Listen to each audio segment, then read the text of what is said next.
I had 7 people within 11 months in my immediate family pass away.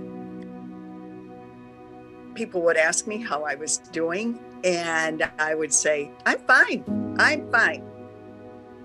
And Janet from the bereavement center had called and said, how are you doing, Sandy? I'm fine.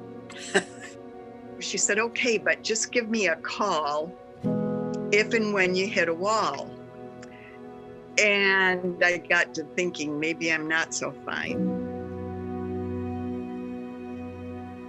People think they're broken or there's something wrong with them.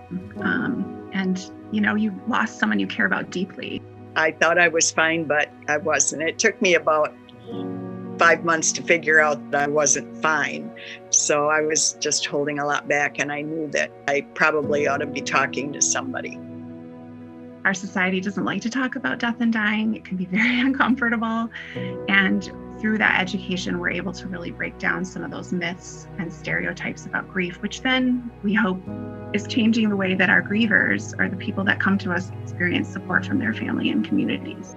It's so important when you make that initial phone call that there is a response that meets where you're at. And within a week, I had a Zoom meeting set up because, as you know, we couldn't meet face to face either, but they accommodated me through Zoom, and I've been meeting pretty regularly since then, and it's been invaluable to me.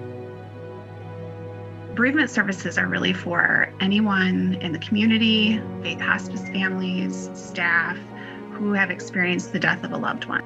And we do that in a variety of ways, right? We have phone calls, mailings, educational resources, we have support groups. So I think we just offer a lot for bereavement.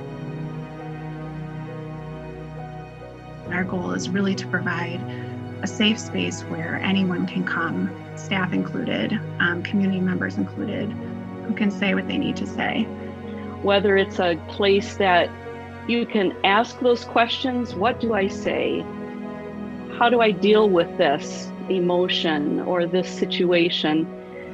That is just, it can't be underestimated how important it is. There was a 3-year study that was being done prior to COVID-19.